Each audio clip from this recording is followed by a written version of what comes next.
Om Jnanatirandasya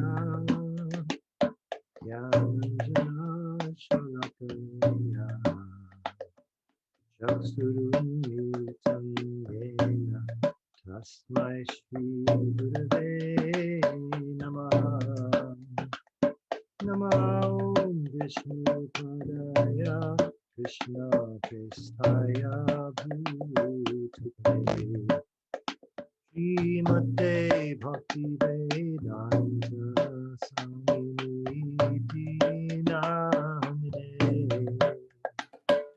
Namaste Saraswati Deve Gauravani Pracharine Nirvishesha Shunyavadi Paschatya Deshatarine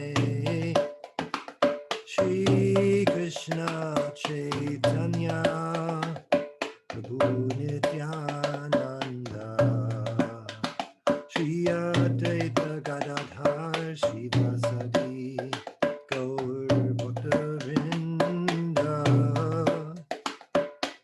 Shri Krishna Chaitanya Prabhu Nityananda Shri Advaita Gadadhar Shivasadi Gaur Bhaktavrinda Hare Krishna Krishna Krishna Hare Hare Hare Rama Rama Rama Hare Hare Hare Krishna Krishna Krishna Hare Hare Hare Rama Rama Hare Hare Hare Krishna Krishna Hare Hare Hare Rama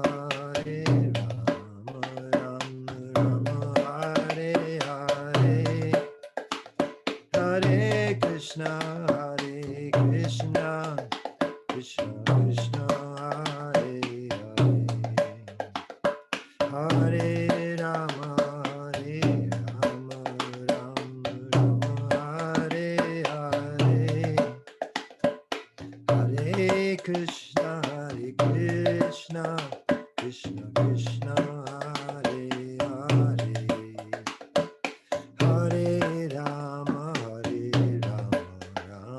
Rama Hare Hare Hare Krishna Krishna Hare Hare Hare Rama Rama Hare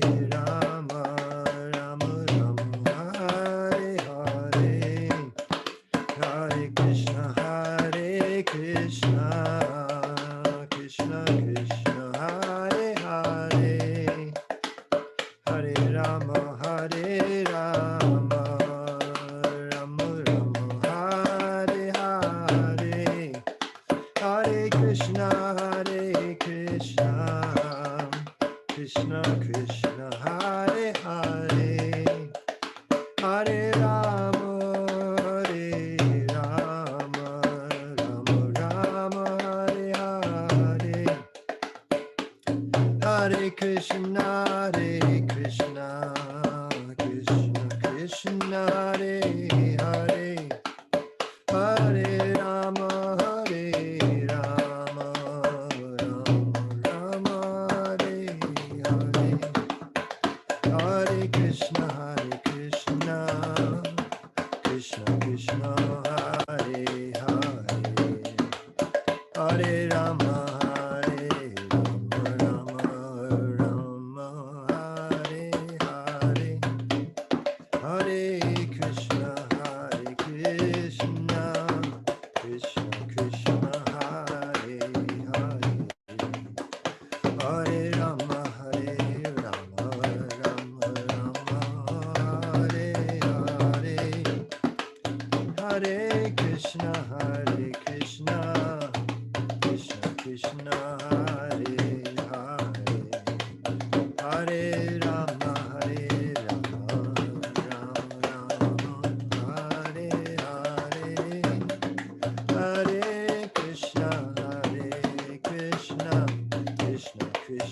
Hare Hare, Hare Rama, Hare Rama, Rama Rama, Hare Hare, Hare Krishna, Hare Krishna, Krishna Krishna, Hare Hare, Hare Rama, Hare Rama, Rama Rama, Hare Hare, Hare Krishna, Hare Krishna, Krishna Krishna, Hare Hare, Hare Rama, Hare Rama, Rama Hare Hare, Hare Krishna, Hare Krishna, Krishna Krishna, Hare Hare, Hare Rama, Hare Rama, Rama Hare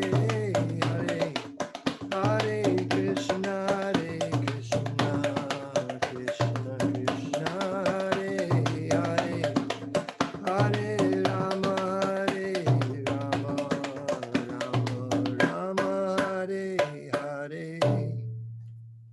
Jai Om Vishnupad Paramahansa Paripuracharya Ashtottara Sri Srimad A.C. Bhakti Vedanta Swami Raj Prabhupada Ki Jai Ananta Koti Vaishnavrinda Ki Jai Namacharya Srila Haridas Thakur Ki Jai Naim Sakaho Shri Krishna Chaitanya Prabhu Nityananda Shri Advaita Gadadhar Shri Vasadi Gaur Bhaktivinoda Ki Jai Sri Sri Radha Krishna Gopinath Sham Kunudata Kunikiri Govardhan Ki Jai Vrindavan Dham Ki Jai Navdeep Dham Ki Jai Jagannath Puri Ki Jai Ganga Mai Ki Jai Jamuna Mai Ki Jai Tulsi Devi Ki Jai Bhakti Devi Ki Jai Samaveta Bhaktivinoda Ki Jai.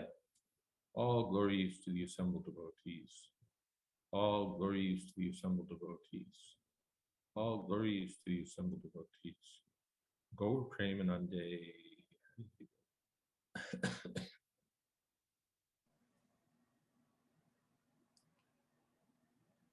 Well, welcome to everyone. And thank you again to Prabhu, as usual, for wonderful kirtan. Om Jnana Timidantasya Gyananjana Shalakaya Chakshur Miditam Jena Tasmai Shri Gurave Namaha Shri Chaitanya Manobhistam Sthapitam Vena Bhutale Swayam Rupa Kadamahyam Dati Chapat Vandeham Shri Guru Shri Jatapadakamalam Shri Gurun Vaishnavamscha Shri Rupam Shagrajatam Sahagana Raghunatam Tam Stam Siddhi Sadvaitam Savatutam Purushanam Sehitam Krishna Chaitanya Devam Shri Radha Krishna Padam Sahagana Lalita Sri Vishakhanvitam Hey Krishna Guruna Sindhu Deenabandhu Vigatpate Gopesha Gopika Kanta Radha Kanta Namostute Tapta Kamshana Gaurangi Radhe Vrindavaneshwari Rishabh Anusute Devi Anumami Holi Priya Pancha Kolpatarubhyascha Kripa Sindho Pyevacha Patitanam Pavanebhyo Vaishnavebhyo Namo Shri Krishna Chaitanya Prabhu Nityananda Shri Advaita Gadadhar Shri Vasadi Gaur Hare Krishna Krishna Krishna Hare Hare Hare Ram Ram Ram. Again, thank you all for coming.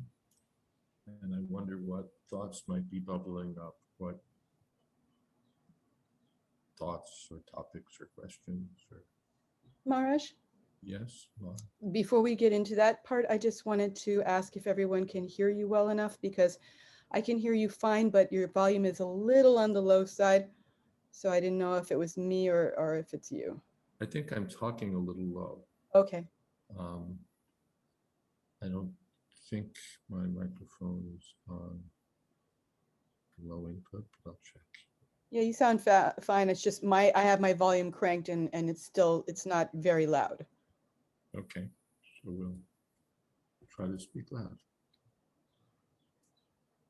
Thank you. Yeah, my settings are the usual, so I think I'm just speaking too low.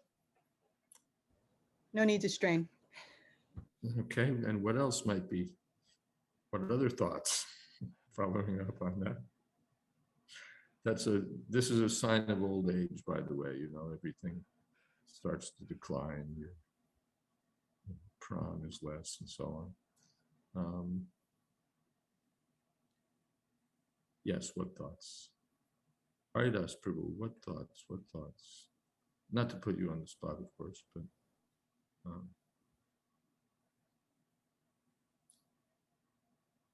you're muted, Prabhu. You're still muted, Haridas Prabhu. I'm talking and now I'm not. Yes, thank you. I was thinking about a verse that came up when you were giving class the other day. And to my mind, it came up. It was in the Bhagavad Gita, the 10th chapter. I think it's maybe the 7th verse, right before the 4 main verses, Aham Sarvasya Prabhavo, Etam Vibhutim Yogam Cha. That verse that says that people that understand the greatness and the mystic potency or power of Krishna, they engage in unalloyed devotional service, without a doubt. So you were giving class and talking about the tension between people that might want to listen to more esoteric or advanced topics, and yet the tension between that and focusing on tattva and understanding more fully things as they are before becoming too eager to jump ahead. So I was thinking that if we know ourselves that I'm not fully engaged without a doubt, then I must be either not convinced of Krishna's greatness or his mystic power, or both.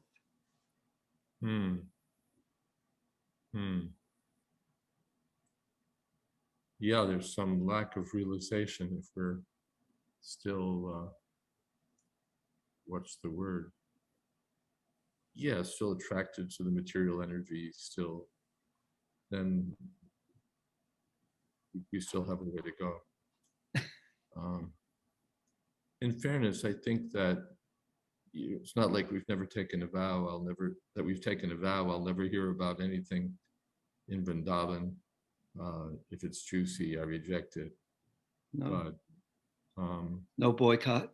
No boycott, exactly. But at the same time, yeah, there are things that are appropriate for us. I'm working on a Sankirtan, a book about Prabhupada's Kirtan standards. And since I have that manuscript available. If Prabhupada wrote, let's see. Regarding the songs by Jayadev, this is to Achyutananda. Shrita Kamala is not approved. Sometimes our Krishnadas Babaji sings, but it is not approved by Prabhupada. Those songs are for the Siddha Bhaktas, not for us who are Sadhaka Bhaktas or learning Bhaktas. Lord Chaitanya never divulged in public. He enjoyed them in the company of his selected 3 or 4 devotees. There's one song by Jayadev, Worshipping the 10 Incarnations. That song is all right. Mm-hmm. So it indicates that we have to have some idea of what our qualification is, what we're meant to hear, and what we respect from below. Yeah. Thank you for bringing that up. More thoughts about this? Thank you. Okay. Thank you. Something else? Maharaj, I had a thought, and this falls into the category maybe of sociology of religion that we were discussing Oh my. recently. If you don't want to go there, we can wait for some other questions. Let's see what happens. Well, this is in reference to a quote. This is a devotee quoting Prabhupada. This doesn't occur in a book or in a letter, or it's a what do you call? It's an anecdote, Mm-hmm. but in it he's speaking about Prabhupada's view of of um, of sannyas. Mm. It was during a time, is this is found uh, this is when just after Tamal Krishna Maharaj was about to go to China, Mm-hmm. but for whatever political reasons there, he wasn't able to go immediately. Mm-hmm. But yeah, Prabhupada actually told him to go back and preach more in the US. But he said, the devotee was speaking, he said, so there were some discussions then about sannyas. And Prabhupada said, actually, I have not given any of you sannyas, but I am in a war with Maya, the material energy, and I need leaders. Mm. He said, it is called in wartime battlefield commission. There are no qualified leaders, but someone has to lead the charge. So you take every fifth man, you are now lieutenant of the squad. He is really a private, but we make him lieutenant for the day, and he leads the charge. Mm. Then Prabhupada said, it is to be understood that you are not sufficiently equipped for this fight, and most of you will go down. Mm. And the devotee said, I know what he means now that I'm older. We knew very little, but we were enthusiastic. So thinking about that makes me wonder, Prabhupada's mood at the time was very clearly that way. And I wonder to what extent so many things have happened in the history of our movement, especially the early history, that were in that mood, like, well, something's got to be done, and we've got to spread this movement, and here you are, so you might as well take this awesome responsibility, which you're not qualified to take. It might make us think that we have to be a little charitable. Yeah. Those who've had difficulties, those who've had setbacks, worked under those circumstances, take on big challenges, take on difficult assignments. And if they didn't, if they fall at some point, if they get overwhelmed, well, how much better would we have done? So, and they may get back up and do more. Or even if they're still standing, it's like, my goodness, he's still alive. He maybe lost an arm, maybe lost both arms, but he's still going. So it's easy to sit back and say zero tolerance and all of that, but then would we want to be the objects of similar zero tolerance? Of course, that term is used.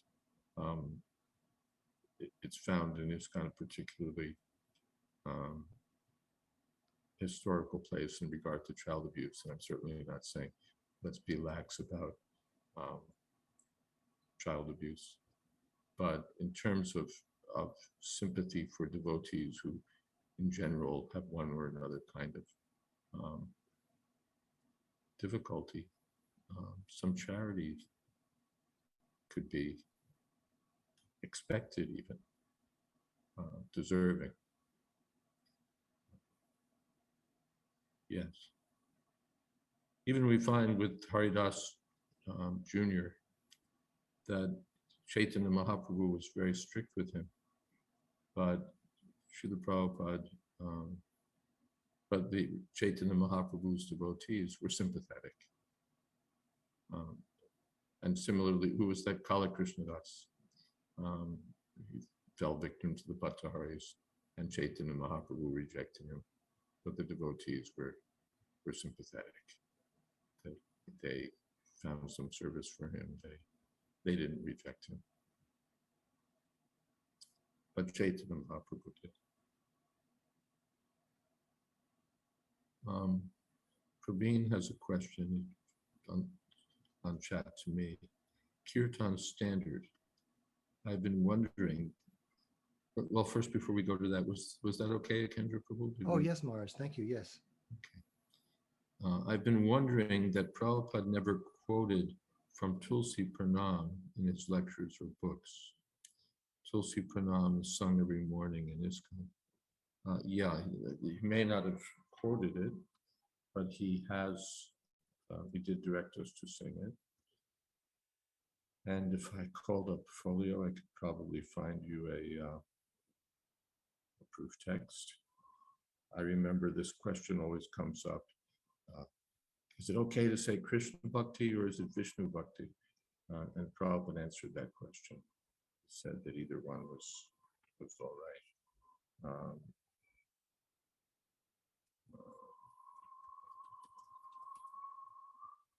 So here, this is from Prabhupada. This is a letter to Govinda Dasi, I believe. Yes. I'm giving herewith let's see. I'm giving herewith 3 mantras for Tulsi Devi as follows. Vrindai Tulsi Devi, I Priya Keshava Shacha Vishnu Bhakti Prati Devi Satyabatai Namo Namaha. This is offering obeisances, bowing down, Panchanga Pranam. And when collecting leaves from the plant, the following mantras should be chanted. Tulsi Amrita Janmasi Sadatvam Keshava Priya Keshavartam Chinomi Tvam Parada Pavashodhine. Then the mantra for circumambulating the Tulsi tree. Yani Kani Chapapani Brahmahatyadikani Cha Tani Tani Pranashanti Production Pade Pade. So there are 3 mantras, one for bowing down, one for circumambulating, and one for collecting the leaves. And there's more instructions, but that's a letter to Govinda Dasi, April 7th, 1970. So there you go. Are there other topics? What about the Arti song? That also Prabhupada gave us. And there's even a recording of Srila Prabhupada chanting the Arti song, Kiva Jaya Jaya Gova Chanti.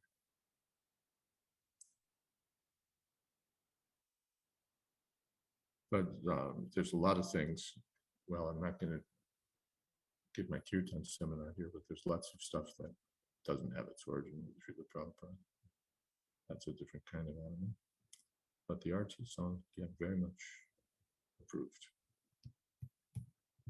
Some other question, comment, thought, topic?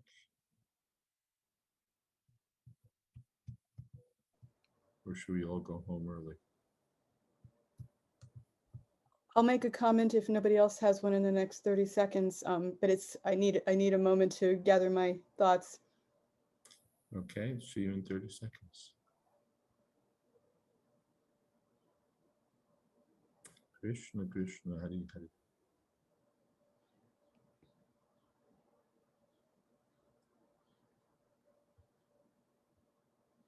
Hari Nam, Hari Nam, Nam Nam. Hare Krishna, Hare Krishna, Krishna Krishna. Hare Ram, Hare Ram. Okay. So my husband and I were having a talk last night. I was doing most of the talking. And I guess I've been trying to stay off social media and doing much more away from it than I have in years past. And it has come to a point that every time I go on now, I see something that is aggravating and dismaying and the latest thing is, well, it's been an ongoing thing for a few years, but I wonder, as aspiring devotees, as members of Srila Prabhupada's movement, I wonder about my relationship to what we sometimes call the institution. And I never really consider ISKCON an institution. It's like, it's so, and I don't mean this in a pejorative sense, but it's kind of disorganized, you know, in the sense that there's, you know, I don't know, there's no central really, you know, heavy duty controlling entity. And, you know, what's going on in Russia or China, you know, they don't know who I am. I don't know who they are. I just know, you know, they're chanting Hare Krishna.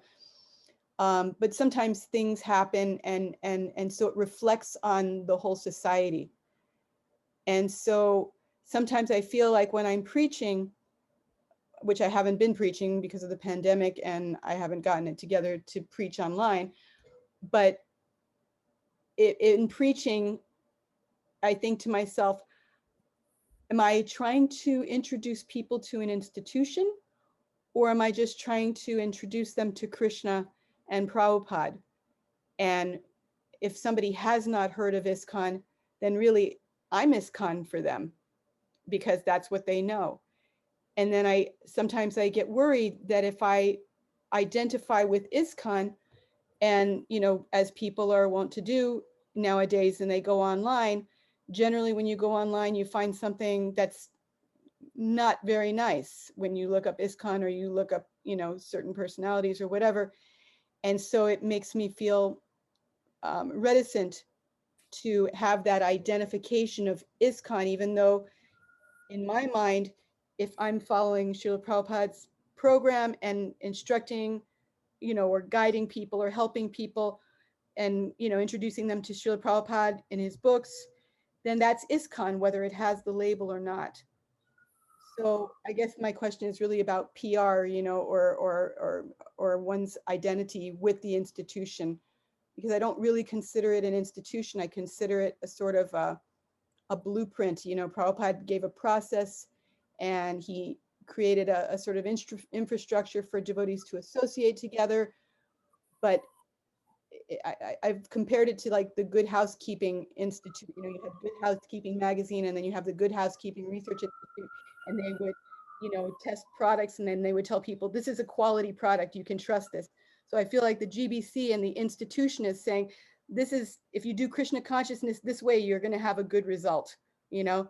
So that's, it's not so much buildings and projects and this and that, you know, those are all sort of outflows of what Prabhupada gave us, which was the Bhakti Lata Bij, and the process of Krishna consciousness, the association, and, you know, all the other things that we associate with practicing Krishna consciousness. Does that make any sense? Let's see a show of hands. Does that make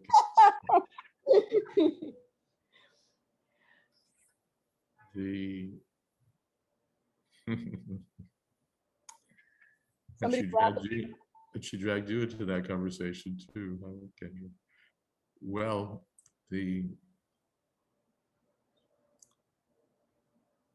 it's of course a situation that we all face, that I remember when I first joined, there was a little fold over pamphlet, you know, 8.5 by 11 folded in 3, called "What is ISKCON?"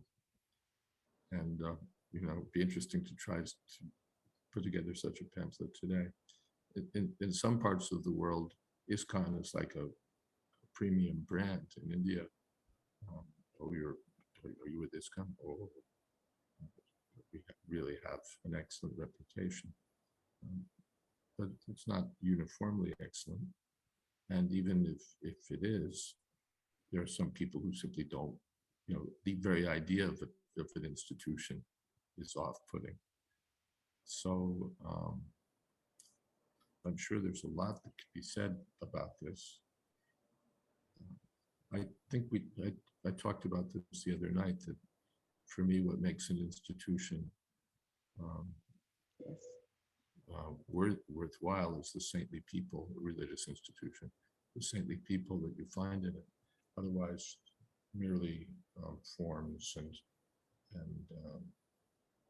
good governance and financial good health and so on, good organization. That's still not going to give you the thing.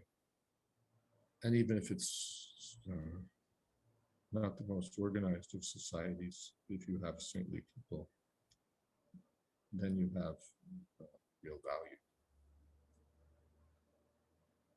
I wonder what other thoughts there might be about this. Haridas, I saw your thumbs up or some sort of gesture there someplace. I wonder what you might have about this. Well, I was affirming the question that we all face it, and we all have to recognize that it comes up as something for us to deal with. It is a shame that when you go and search for the International Society for Krishna Consciousness, that there's such a confusing report on this one internet, that the internet's become the clearinghouse for anybody can say anything that they want. And it's just a very odd situation that people get a poor impression when they meet you or somebody as you're speaking. They get, for you, it's true, you are the representative of the society. It wasn't called the international institution, it was a society, and it is a society, but it does have organization. Srila Prabhupada was asked about that one time, I think in Hawaii, about should we, why we have to be so, we should be very organized, he said, in order to push on this movement. We have to be organized. It's not unimportant, but the people, as Maharaj said, that are spiritually absorbed and bring the spiritual substance, they're ISKCON too. Maybe the heart of ISKCON. I agree, and thank you for your affirmation. My conclusion is always whenever I think that there's some fault elsewhere, is that if I am the representative with whoever I encounter, then it's really, the real issue is what is my quality of realization and advancement and, surrender and ability to, be a via medium, so to speak, for people I meet. So, nobody's dealing with the whole institution. They're just dealing with me. So I'm the one that has to set myself aright if I want them to have a good impression. Yeah, and I think also that people who are coming, if they're somewhat mature and they have experience in the world of varieties of institutions, they've come to the realization that even in the best of institutions, there's always some problems, and there's always some people that have problems, or administrations that don't go the way you think it should go or the way you'd like it to go. There's always problems, and it's a human institution with a divine foundation, and that's been written about, of course, in all kinds of contexts. So mature people that are more mature, they can accept, as I get involved, there's this people, there's factions. Okay, well, that's pretty standard. Mm-hmm. But if they're getting something spiritually nourishing, then they take it as important. And I remember that reading about another sociology of religion investigator who said that there was a long trend from the 1950s on out of the churches into what he coined as practice-oriented spirituality. People were looking for something practice-oriented that they could absorb themselves in, that wasn't just mediated by an institution. And so as that grew in popularity through the 60s, 70s, and people were getting that because of the Krishna consciousness movement and many other kinds of practice-oriented things that became more popular. And so the tension between an institution presenting them and people wanting to practice at home and have a real spiritual life became a theme over those decades. And so many that wanted that practice have to both embrace and tolerate the institution, I guess. Thank you. Thank you so much for that. Good sociology of religion. And it made me think also, just while you were speaking, that as much as saintly people are the heart of the institution, you do want good governance, you do want responsible management, you do want all of those things. So it's not like the the sadhus, or those who are just chanting and preaching. They're the guys, and those who are giving attention to the needs of institutional needs of the society, or just sort of worker bees or something. There's a lot of sacrifice that goes into doing that. Yeah. Yeah. And you mentioned that the other day, that those who are involved in the administration and the governance, they've kept it going on an international basis, and that sacrifice, and they're having to deal external and internal pressures in their personal lives. In many ways, they've done a wonderful job. That's a question that always arises for me when I hear people being very angry and saying things like get rid of the whole GBC and whatever. It's like, well, who's going to take their place? It's not going to be you, because you're obviously not interested in, and who will take their place, who will do what they do. It's Well, when there's no one qualified to be Brahma, then Krishna takes the post. But I don't know that we can expect that. Krishna will expand into 31 GBC men and take each part of the world and so on. But it's a nice thought. Thank you. Yeah, I didn't want to imply that I'm anti-institution. I'm just feeling like, there's, Maharaj was saying, that the essence of the institution are the saintly people. But yes, good governance and organization are important. I just, I guess my real concern was the PR aspect of it, because the negative press, or whatever you want to call it, is attached to the name, attached to the institution, and how to deal with that. The Prabhupada had that famous letter to Atreya Rishi, where Atreya Rishi had observed so many shortcomings in the institution, and Srila Prabhupada spoke to the point that you can't be utopian. You're expecting that everything's going to be just perfect according to material standards, and that's not the way it works in the world. Can't expect utopia. We were just discussing 2 days ago at breakfast that even with negative PR, even with negative things on the internet, those who are discerning and dig deep, they find the nectar. And we were pointing out that those who come on sentiment leave on sentiment. So sometimes even when someone has to dig a little deeper to find what's good about a movement, sometimes it's a not that it's good to have negative publicity, but it's almost a filtering system where the people who would just come too easily and then don't stay, they're filtered out from those who actually have a deeper interest in really trying to find what's there. I don't know that we want to set up the institution in such a way that it's sort of a test. Yeah, no, it's not. I'm reminded of some years ago when I was the editor of Back to Godhead. I used to call subscribers up at random just to see what they thought about the magazine, what they liked, what they didn't like, why they were subscribers, keep some sort of touch with the readership. And I spoke to one fellow, and I asked him, what brought him to subscribe, and he said, "You're the people who are in the airports, right?" And I said, "Well, we sometimes go to the airports."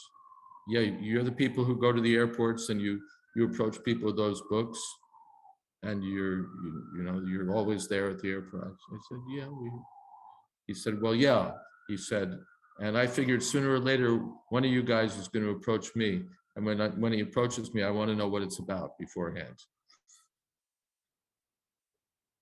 That's why he was a subscriber. Bless his heart.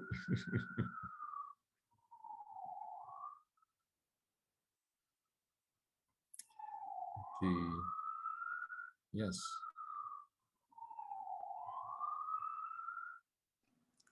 I'm very grateful for Radhesha's point that sincere people will, if they are sincere, will look or try to look beyond the stuff at the top of the page and hopefully dig deeper to find something. I often question the efficacy of the internet as far as preaching, especially since it's like Haridas Prabhu was pointing out that as soon as you say something, anybody can say anything, and it's like vomiting in outer space. It just kind of stays there forever and looks awful and smells bad, and you can't get rid of it.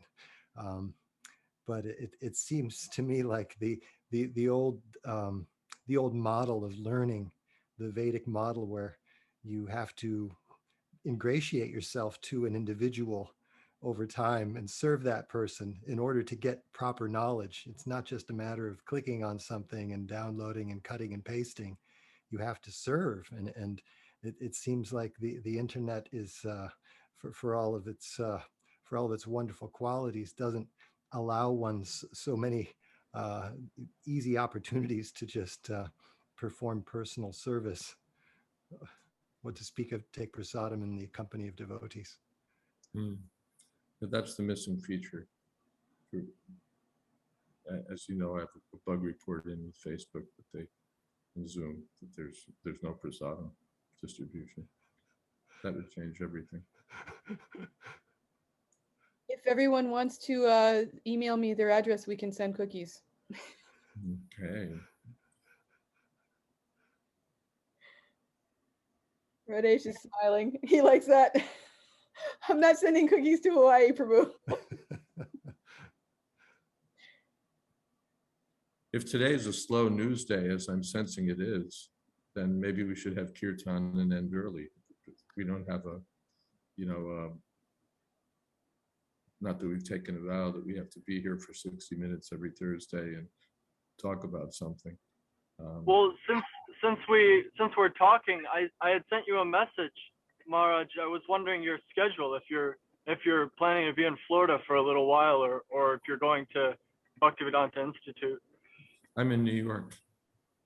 Oh, you're in New York. Somehow I thought you were. Someone told me you're heading to Florida, that you were already in Florida. I went down to D-Land for Bhakti Maharaj's disappearance. Okay.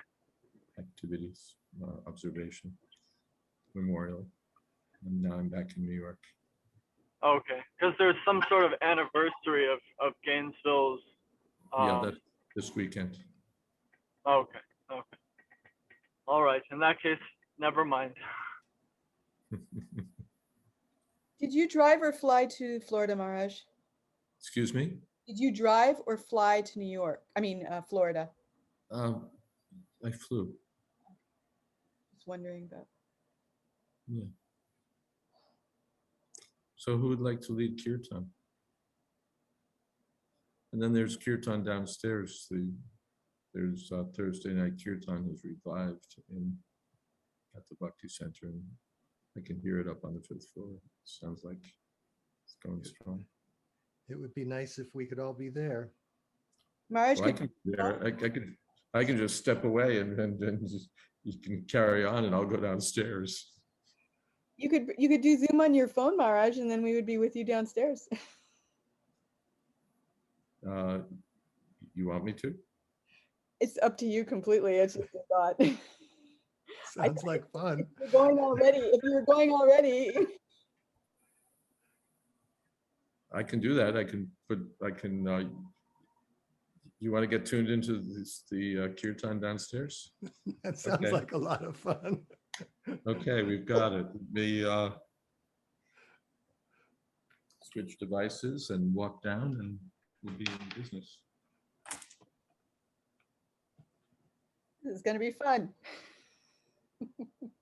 We're going on a field trip.